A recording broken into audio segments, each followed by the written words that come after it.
Olá, tudo bem? A partir de agora você acompanha mais um Universiência, o primeiro programa brasileiro de TV e internet produzido por meio da colaboração entre emissoras e instituições públicas de ensino superior nordestinas. Saiba quais as pesquisas científicas que vamos conhecer hoje. Pesquisadores avaliam a resposta imunológica da vacina Coronavac na população idosa. Estudantes da Universidade do Recôncavo da Bahia desenvolvem poste gerador autônomo para a iluminação pública. E ainda, professores do Instituto Federal da Bahia mostram que aprender a tabela periódica pode ser divertido.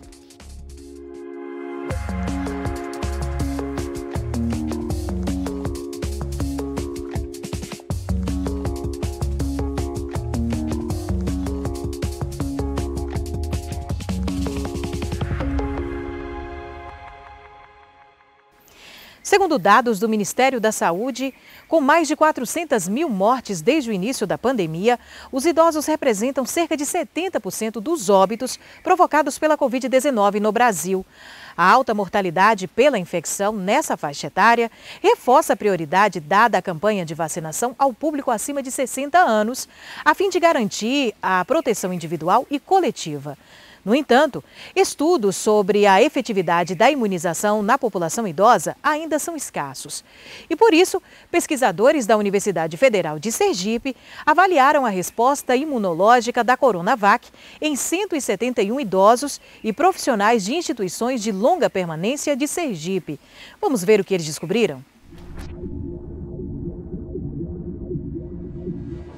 Desde o início da pandemia da Covid-19, o mundo se deparou com uma nova situação que não estava totalmente preparado para o enfrentamento da Covid-19. Visto isso, se identificou dentro dos estudos epidemiológicos que as populações mais vulneráveis eram principalmente as populações de idosos e que também aqueles pacientes que tinham alguma comorbidade. Essas pessoas elas tiveram mais avanço para casos de óbitos, mas também das complicações relacionadas com isso. Então, maior hospitalização, maior tempo na UTI. A partir do advento da vacina, criou-se uma esperança que toda a população, inclusive essa população, tivesse o tratamento mais apropriado para o enfrentamento da Covid-19. Só que sempre há uma preocupação quando você gera imunizantes para a população mais idosa. Existe um comportamento natural que é chamado de imunossenescência, ou seja, quando você vai ficando mais velho, o seu sistema imune ele começa a ficar mais incompetente para a produção de anticorpos, o que é natural. Foi a partir da soroprevalência que nós avaliamos no estado de Sergipe, no EPSergipe, que surgiu esse trabalho de avaliar a resposta imunológica após a vacinação com Coronavac em idosos institucionalizados. E como foi feita essa avaliação? A partir de uma triagem no boletim vacinal do estado de Sergipe, onde foram recrutadas as instituições de longa permanência que abrigam idosos, que já tivessem completado o esquema vacinal completo da Coronavac, que nesse caso são com 2 doses. Então o estudo foi identificar se a vacina era efetiva, a Coronavac, nesses indivíduos, e se a produção de anticorpos era compatível com a aplicação da vacina quando comparado com indivíduos adultos. A resposta imunológica humoral ela é mediada por anticorpos neutralizantes e os anticorpos IgM e IgG, que nós comumente adquirimos após uma infecção. Nesse caso, foi após uma imunização contra a Covid-19. Nós vimos que, nos primeiros 30 dias, as mulheres apresentavam uma taxa de anticorpo menor que os homens. Porém, nos 90, os homens eles diminuíram e as mulheres aumentaram. Já a resposta imunológica celular é mediada por células, que são conhecidos como os linfócitos T, CD4 e CD8. O CD4, ele ajuda, acontece a infecção oportunista. E já o CD8, ele vai fazer com que essa célula infectada seja destruída. Nos resultados encontrados, o CD4 foi maior em mulheres idosas, quando comparado com os homens, e o CD8 foi menor. Então, significa dizer que essas mulheres, ela pode apresentar uma imunidade prolongada em comparação com os homens. Isso pode ser explicado porque nós mulheres temos mais um hormônio chamado estrogênio e os homens têm mais uma testosterona. E alguns estudos recentes relatam que nós mulheres, o estrogênio ele auxilia nesse aumento da produção de anticorpos e já a testosterona contribui para a diminuição.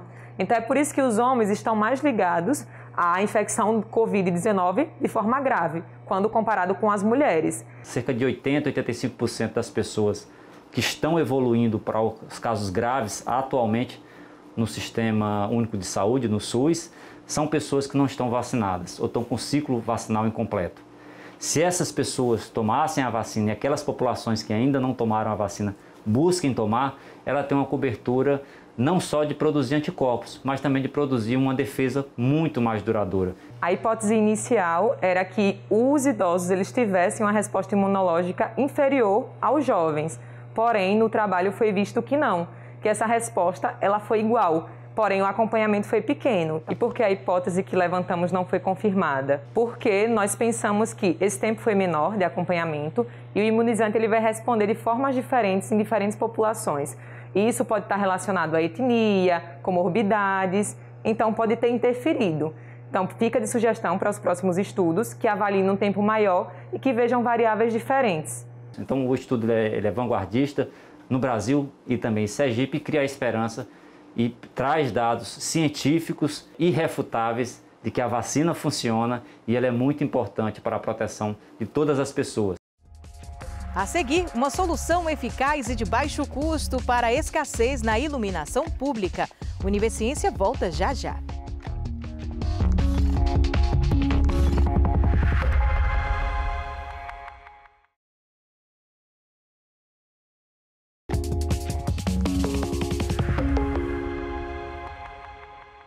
Estudantes da Universidade Federal do Recôncavo da Bahia, ligados ao Instituto de Engenheiros Eletricistas e Eletrônicos, Sociedade de Potência e Energia, anunciaram o desenvolvimento de um poste gerador autônomo de energia. Uma solução eficaz e de baixo custo para a iluminação pública da região. A solução tem dado tão certo que será instalada também na própria universidade. Apesar da iluminação pública fazer parte do cotidiano dos brasileiros, desde o surgimento das cidades, ainda há muitos problemas para garantir a oferta desse serviço. Foi a partir dessa análise que os estudantes do ramo I3E da Universidade Federal do Recôncavo da Bahia desenvolveram um poste gerador de energia autônomo, com o objetivo de levar iluminação para essas regiões. O projeto Ecoluz foi uma idealização de um anterior orientador do capítulo, que é o professor Marcos Túlios. O professor Marcos Túlios trouxe essa ideia de Campina Grande, da Universidade Federal de Campina Grande, e ele tentou implantar e colocou essa ideia nos estudantes. Os estudantes compraram a ideia e, a partir disso, começaram a implementar ou idealizar esse protótipo do Ecoluz na UFRB. A gente conseguiu implementar um dos primeiros protótipos no campus da UFRB em Cruz das Almas. A ideia desse poste é justamente poder levar energia artificial para as regiões carentes do Recôncavo. E esse projeto está incubado dentro de um dos capítulos do ramo, que é o capítulo de Potência e Energia, o PES. Esse é um capítulo, assim como o ramo, ele é uma entidade ou uma organização internacional, tá? Que está em várias universidades e que ele é um meio para poder fazer divulgação tanto de pesquisa, inovação tecnológica, ajuda social também. Para a estrutura do poste, a gente não tem assim, um doador específico, um fornecedor específico, porque a estrutura é feita de PVC, então geralmente ou é doação dos patrocinadores, ou então a gente faz a realização de compras devido ao dinheiro arrecadado com cursos, minicursos, e também a parte de doações a gente consegue com a garrafa PET, que é uma estrutura importante para colocar no poste, que é onde vai ficar localizado os LEDs. Também a gente tem a madeira, que foi fornecida pela UFRB, que vai servir do apoio para o poste. O processo do poste demora mais ou menos uma semana, porque a gente divide ele em etapas. Tem a etapa de estrutura do poste, de construir a estrutura de PVC. Também temos a etapa da estrutura do circuito elétrico, e também tem a instalação, que é o que demora mais. E em relação ao funcionamento do poste, ele tem uma placa solar, que essa placa solar ela funciona como se fosse um sensor de luminosidade. Então, quando a luminosidade está baixa na placa, isso ele gera uma potência baixa, que consequentemente vai gerar uma corrente baixa. Já quando essa luminosidade está alta, é gerada uma potência alta, então a corrente gerada é enviada para o no-break, fazendo o carregamento, que quando a luminosidade está baixa, ele vai alimentar a lâmpada. O papel que está trazendo aqui a universidade, em colaboração com esses projetos, é muito importante. E gostaria de ressaltar que justamente a implementação de mais 10 protótipos vai ser graças ao investimento que a universidade está fazendo. E a gente apenas está esperando, né, a volta das aulas presenciais para a gente retomar, né, e poder implementar mais 10 postes do Ecoluz dentro do campus da UFRB e mais lá na frente poder isso replicar para as comunidades quilombolas, que certamente esse era o objetivo principal, né? Com a instalação de apenas um protótipo na área da universidade que não possui iluminação, o poste de baixo custo traz outras vantagens, além de ampliar o atendimento a populações que estavam sem iluminação pública e aumentar a segurança nesses locais. Com a massificação do uso das energias renováveis, né, e justamente a conjuntura atual que a gente está passando agora, que se trata de déficit de energia, né, o uso de energia renovável justamente traz essa vantagem de você poder ter noção de como utilizar essa energia, principalmente focando neste projeto, como utilizar a energia fotovoltaica, tá, para poder gerar a sua própria energia. Uma das nossas influências para esse projeto, juntamente com o baixo custo e levar a energia de maneira mais barata para as pessoas, também é sempre pensando na segurança, onde que a gente vai conseguir iluminar um local, onde pode ficar mais seguro, e também implementar algo que seja mais barato e eficiente para a comunidade. Aprender a tabela periódica sempre foi um drama para os estudantes do ensino médio. Então, que tal uma alternativa de aprendizado mais divertida? Professores do Instituto Federal da Bahia, campus de Vitória da Conquista, desenvolveram um jogo online que transformou esse aprendizado em uma verdadeira brincadeira.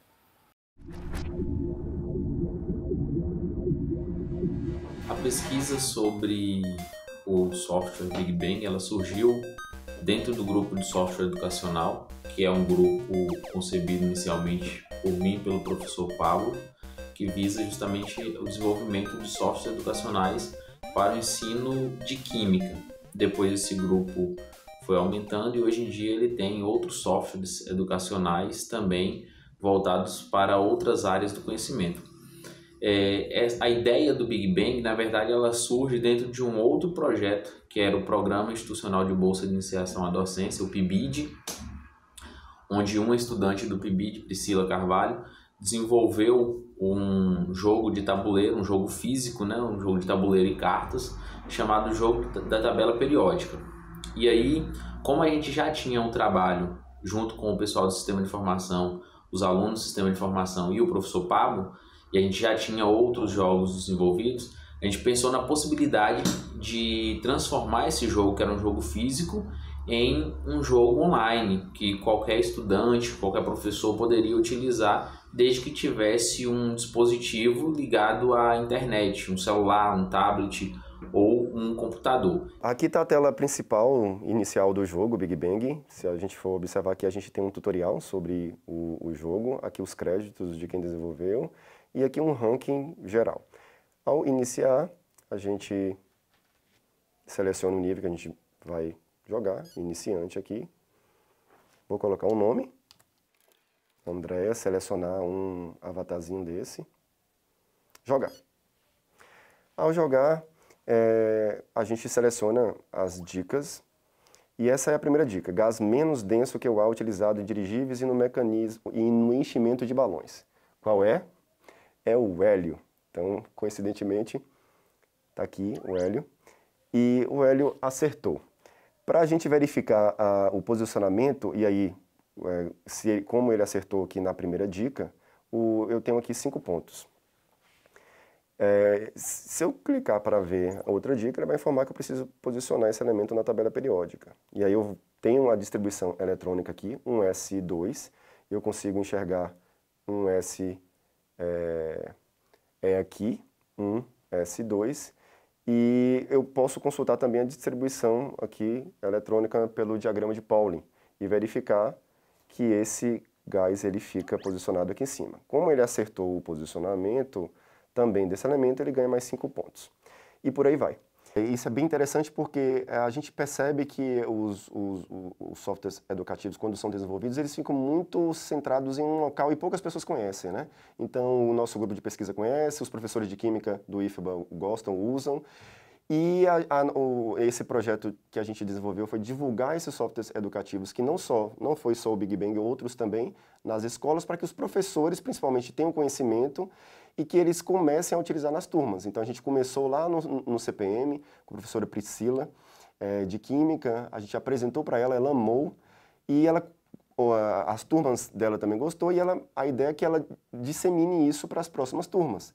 E o nosso desafio foi, num projeto de extensão que a gente tem no IFBA, a gente já fez essa divulgação 1 ou 2 vezes, em editais próprios para isso, a gente pegou alunos bolsistas, estudaram o software, como é que funciona, e sentaram com os professores, mostraram como é que funciona o jogo, e rodaram nas turmas junto com o professor, porque a gente sabe que tem professores que têm aquele receio com tecnologia, então os alunos deram esse suporte no início, e a ideia é que eles fiquem mais confiantes para usar nas turmas seguintes, sabendo que não é um bicho de 7 cabeças, que a tecnologia veio para ajudar, veio para dar suporte, veio para auxiliar o professor como um material didático complementar em sala de aula. E aí a gente trouxe isso para uma plataforma online para transformá-lo em um jogo eletrônico, que aí você quebra, na verdade, todas as fronteiras, né? Porque você sai de um material que é físico, que depende da impressão, que sofre um desgaste ali com o tempo, que você tem que reimprimir, então você tem um gasto com isso, e você traz para uma plataforma online, onde o estudante pode estar jogando aqui,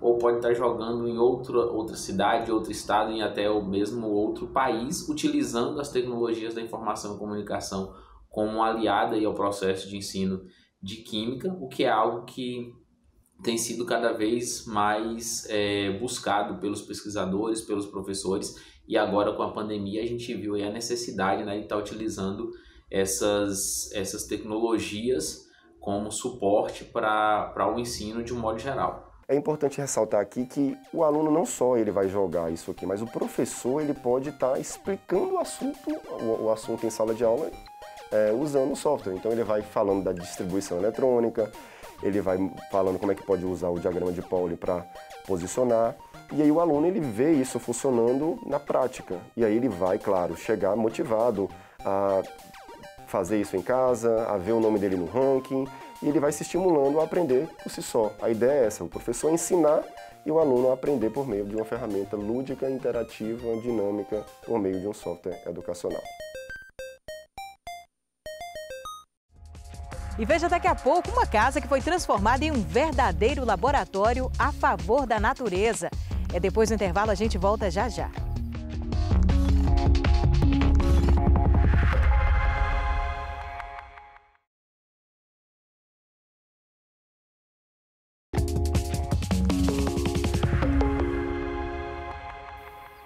Já imaginou ficar livre daquelas contas caríssimas de água e luz e pagar somente as taxas mínimas? É o que acontece na casa de um casal de pesquisadores da Universidade Estadual do Sudoeste da Bahia, que reúne sustentabilidade e economia. Eles transformaram a própria moradia em um verdadeiro laboratório amigo da natureza. Essa casa, quando a gente pensou em construir, a gente pensou uma casa que trouxesse benefício, né, bem-estar para a família, mas também trouxesse um certo ganho para a gente, né? E a gente pensou uma casa assim, dentro da concepção de uma edificação ecológica, né? A gente tem uma vantagem aqui porque a gente tem um terreno bastante avantajado para uma área urbana, né? Então, isso não é comum, assim, padrão de toda a área urbana. A gente tem uma área de 1.000 metros quadrados e nessa área a gente tem grande parte de frutífera e todas as frutíferas são irrigadas para o gotejamento de uma água que a gente faz captação de água da chuva, e outra parte das frutíferas também é irrigada pela fossa, né? Pelo tratamento das águas servidas, que são os afluentes, né, líquidos, que a gente faz no serviço de tratamento e utiliza para irrigação por infiltração diretamente nas raízes das plantas. Toda a nossa água da nossa casa, seja água do chuveiro, água da pia, água da descarga, então toda a nossa água servida, ela passa por um sistema de tratamento, onde a gente utiliza o sistema, né, que tem uma caixa de gordura inicialmente, depois passa por um sistema de fossa séptica, depois da fossa séptica falta um sistema de biológico, né, tratamento biológico, com várias divisões com rochas, né, e finalmente tem uma saída onde a gente tem uma opção de colocar, né, cada um mês ou 2 meses, a gente coloca uma pedra de cloro, pedra cloradora, né, que é uma caixa cloradora. Então, no final, essa água ela vai para uma tubulação no subsolo, no solo onde tem as plantas, que é uma tubulação furada, onde irriga essas plantas por infiltração. Minha esposa, na época, quando projetou, né, ela usou como esse critério, né, a posição geográfica em relação ao sol e em relação aos ventos, né, que são 2 critérios importantes dentro do projeto arquitetônico, né. Então, a nossa casa, ela tem bastante janela, bastante entrada de luz, bastante ponto de ventilação. Então, no dia, por exemplo, de lua, dentro de casa a gente não precisa ligar a lâmpada, porque a luz da lua penetra dentro de casa. E durante o dia a gente não liga a luz em ambiente nenhum. Que todos os cômodos, né, foi projetado com um sistema de tamanho de janela bem avantajado, que possibilita boa iluminação natural, além de uma boa ventilação. Para você ter uma ideia, a cozinha, por exemplo, ela foi projetada na saída do vento. Era como se fosse fazer uma experimentação com nós mesmos, nós sendo os usuários dessa casa. Aí os prós e contras, falar com mais propriedade, uma vez que você está inserido dentro desse sistema de utilização consciente de água, energia e agora, mais recentemente, a geração de energia solar também. Todos os mecanismos são importantes, né? O que tem um impacto bastante imediato, que é viável, é possível de colocar em várias residências, eu diria que é a energia solar, porque nem todas as casas têm um quintal grande, muitas vezes o quintal da casa é muito reduzido, então você não vai ter planta, não vai ter o que irrigar. Pode até ter sistema de captação de água de chuva para lavar o pátio, o passeio, né? Para reutilizar na própria descarga, né? Pode ter outros benefícios, mas aí tem que construir, muitas vezes, um tanque subterrâneo, tem que ter um custo até um pouco maior, né? Mas a energia é bastante significante, porque o custo de energia está bastante alto. E sempre sobe, né? Principalmente nessa época de seca, as taxas aumentam, né? E a tendência, né, do jeito que está o Brasil, com o sistema, né, deficitário do sistema de produção de energia, né? Então é bastante significativo. Tem empresas que gastam 20 mil reais de energia por mês, um supermercado, uma loja de grande atacado, né? Então ela entra como lucro, ela deixou de ser um gasto diário que é obrigada a pagar e passa a ser um lucro porque deixou de gastar. E na mesma coisa na residência, mesmo a família de baixa renda, né, se tivesse incentivo do governo em financiamento desse sistema, você conseguir reduzir a energia para custo de taxa mínima, né, de 25, 26 reais por mês, isso tem um impacto bastante significativo, mesmo para a pessoa de baixa renda, porque isso dá um retorno econômico para a própria família, né? Dá um pouco mais de trabalho, então, coisas que na dinâmica do corre-corre do dia a dia, você tem que estar mais atento a uma manutenção de um vaso sanitário, de uma descarga, porque você está reutilizando aquela água da máquina de lavar. Então, vem com feltro, entope. Então, você tem um trabalho, assim, umas 2 ou 3 vezes no ano, de estar limpando aquele filtro. Então, na correria, no dia a dia, é uma coisa que deu um pouquinho mais de trabalho. Mas, em compensação, o lado melhor de todos é o bolso. O bolso é incrivelmente não ter conta de água, não ter conta de energia elétrica, pagar o consumo mínimo de tudo, ter em uma área, numa região geográfica extremamente seca, você ter plantas frutíferas, entendeu? Irrigadas com o próprio esgoto que você gerou. Então isso é um benefício diário em troca de uma manutenção que ocorre assim umas 3 vezes no ano. A gente não tem chuveiro elétrico, a gente tem um sistema de placa de aquecimento, que é um pouquinho diferente de placa de produção de energia. Placa de produção de energia é chamada placas fotovoltaicas, que tem um sistema de células que transforma a energia do sol, chama energia alternada, em energia através de um inversor, energia contínua, né? No caso de aquecimento, a gente tem outro tipo de placa que aquece a água, e essa água é armazenada dentro de um tanque chamado de boiler. Esse boiler é como se fosse uma grande garrafa térmica, né? É armazenado nesse boiler e a gente consegue usar essa água durante bastante tempo, mesmo que se for um tempo de um dia de nebulosidade, onde não tem sol. Então a gente consegue aí, dependendo do tamanho do boiler e do consumo da água, a gente consegue aí ficar 3, 4 ou 5 dias utilizando aquela água que foi armazenada. A parte da energia fotovoltaica, ela é monitorada, a gente tem, o sistema todo é conectado na rede, na internet.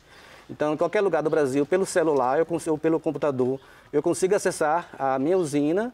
Então, a gente sabe o que está sendo produzido naquele momento, naquele dia, o que é produzido diário, com dados projetados para 15 minutos, está alimentando o sistema. Então, a gente tem dados armazenados diário, mensal e anual. E junto com esses dados, aqui especificamente na nossa casa, a gente tem uma uma estação meteorológica automática, onde mede todos os dados de uma estação. E o mais importante, no caso, para a usina fotovoltaica, é a luminosidade, né? Cuidar de lumes, cuidar de potência de sol. E a gente vai ficando por aqui, mas voltamos na próxima semana com mais um Universiência e outras pesquisas científicas produzidas pelas instituições públicas de ensino superior do Nordeste. E se você tem alguma sugestão, entre em contato pelo nosso e-mail universiencia@uesb.edu.br. Até a próxima. Tchau, tchau.